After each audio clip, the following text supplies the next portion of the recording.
Hello, everybody. Welcome. My name is Dr. Courtney Beatty. I am a licensed marriage and family therapist. If you are on this video because you saw my intro video, hello, welcome. I'm so glad that the first video captured you enough to keep your curiosity about listening to what I have to say. Our meaningful conversations here on Dear Dr. Courtney. So, our first topic today, we're going to focus on a topic that's very common that I hear a lot of times from my clients who are just wanting to get to a place of fulfillment in life. And a lot of times, the thing that they will say to me is, I just want to be happy, right?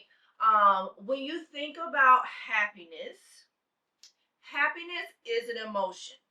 There are lots of emotions, right? There's angry, there's frustrated, there's sad, there's excited, there's shocked, there's isolated, there's defeated, there's surprise, there's all the emotions, right? But the point is that there's so many different emotions, and as a human, we will experience these emotions in passing. Happiness is an emotion, okay? So that means that it is not a constant state of being. It's something that we experience in passing, and when it leaves us, it will come back again. So don't worry. A lot of times when people say, I just want to be happy, they're wanting to pursue the feeling of just safety, a lack of stress, peace, thoughts that are healthy, maybe no thoughts at all. They want to experience fulfillment in their careers, in their relationships, etc., etc. Okay? So, I know you may be thinking, well, if happiness is an emotion that I will not consistently experience, then basically I'm screwed. It's kind of like I just have to wait for the next iteration of that happy feeling to happen. And we're not screwed. What we do have control over, what can be a constant in our life, is life satisfaction. So let's talk about that. What is life satisfaction? I define life satisfaction as when you wake up in the morning, when you look around your environment, when you look at yourself in the mirror, and you take a personal inventory. Do I like what I see? Do I like how I feel? When I reflect on my daily behaviors, my routine, my schedule, my job, what I do, how I do it, and where I do it, my relationships, physical appearance, all the things that make up the essence of your life. If you answer yes to those questions, you can have constant and consistent life satisfaction, and that can give you that feeling of fulfillment consistently, even when your emotions ebb and flow. So, what I mean by that is if you wake up in the morning and you generally think about yourself and your life, and you say, you know what? I like this for me. I like this for me. Then you have achieved life satisfaction. And you can always, if your answer is no, you can always change your life satisfaction by changing the equation of your life. So I like to use this analogy of saying that our life is a product or a sum of decisions and actions. But I'll also add a third layer in there is relationships as well, because when you look at mental health outcome research, it demonstrates that your relationships and relationship quality highly predicts your sense of life satisfaction. Okay, so let's go back to our equation, right? When you're thinking about wanting to improve your sense of life satisfaction, which is your product, You have to evaluate your equation. What are the relationships in your life? What things need to be added? What things need to be subtracted?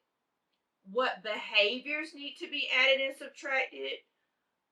What decisions need to be added? Can't really subtract decisions, so there's some nuance there. However, the idea is looking at the equation of your life, your relationships, your decisions, and your actions, and look at how it's producing your life as it is right now. If you don't like your life as it is right now, it's okay. You're not stuck. You're not stuck. But what you need to do is you need to decide what needs to be changed in your equation. Okay? So, in your equation, you can wake up every single day, and it doesn't have to be this big quantum leap. Now, don't get me wrong. I love a good quantum leap. I love to shake up my life, and I have done it several times. Does it scare me out of my pants? Yes, absolutely, every time. But has it been worth it? Yes, absolutely it has. But you don't have to make a big quantum leap in order to pivot and change your life. You literally can wake up and say, for instance, I want to be healthier. My goal today is to eat one serving of vegetable every single day for the next 7 days. There is movement, there is change, there is growth in progress in incremental consistency. You don't have to operate in extremes for that change to happen. You just have to commit to diligently and consistently making that change behavior or making a decision that is going to shift the direction of your life. I see a lot of times on social media, they say if you make a change in your life, you can actually jump timelines in your life, essentially changing the entire trajectory of your life. So saying all this to say is that life satisfaction, we can create a more constant presence of that versus saying, I just want to be happy. Because you can have life satisfaction and you can still be grieving something. You can have life satisfaction and you can still get frustrated in traffic one day. You can have life satisfaction and just wake up one day and you're just like, I don't know. I just don't feel much of anything at all. Being a human being is incredibly complex. There's a lot of layers there. And sometimes it's just a mystery of humanity, right?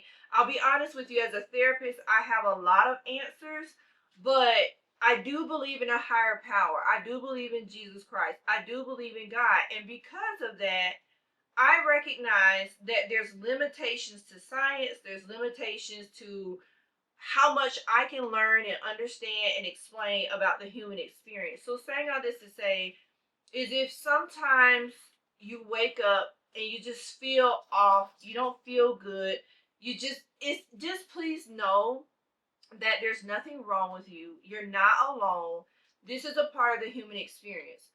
When I'm in my private practice and I have a client come to me and they are typically well adjusted, but maybe contextually there's something stressful happening in their lives, or I don't know, maybe something hormonal. We'll talk about that. Have mercy, because I call it the war on women when it comes to just these hormonal shifts that impact our mood and our feelings and amplifies um inconveniences and things that have been grieving us for the longest. Anyways, we'll talk about that.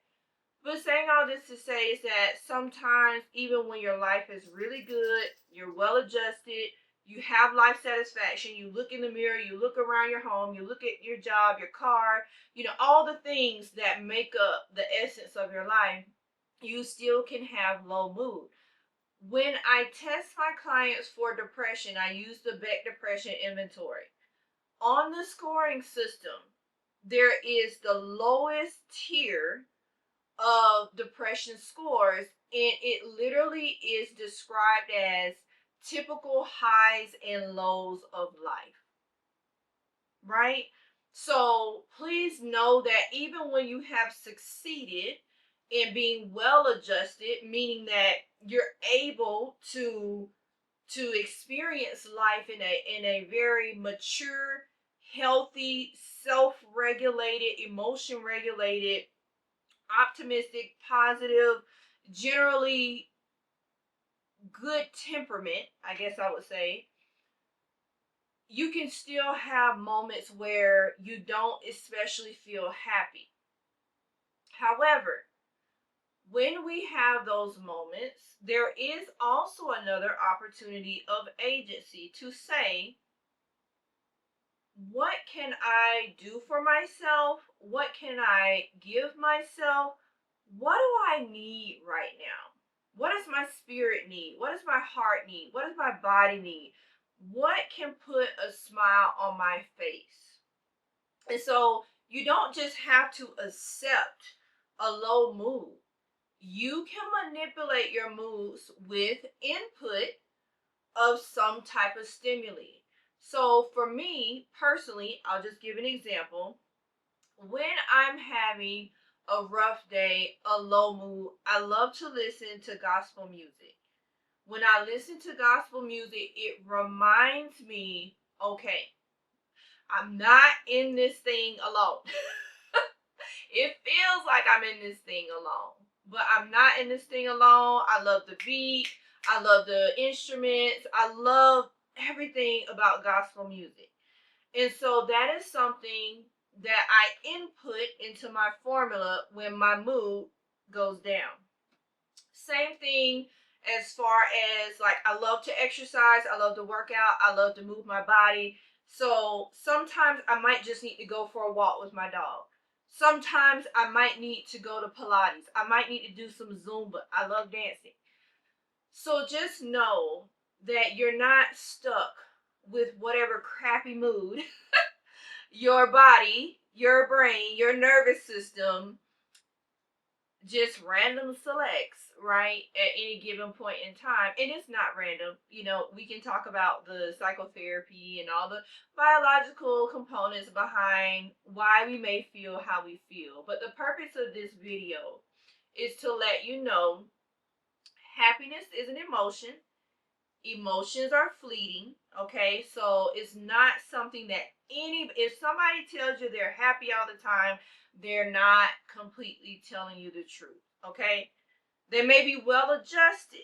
They may have a strong ability to focus on the good in their life to where the small is so the not so good is so small that they don't feel overtaken by it. But if they were to tell the truth, they would say that yes, I have some moments of low moods, and that includes me, even as a therapist. Okay, so I'm going to pause here for tonight, for today, wherever you may be in the world. I am so glad if you made it to the end of this video. I hope that this has empowered you. I hope that this has helped you to feel like you're not alone. I hope that it has given you a sense of I don't have to just be subjected to whatever life dishes out at me. And I look forward to seeing y'all in the next video for our next topic. Bye.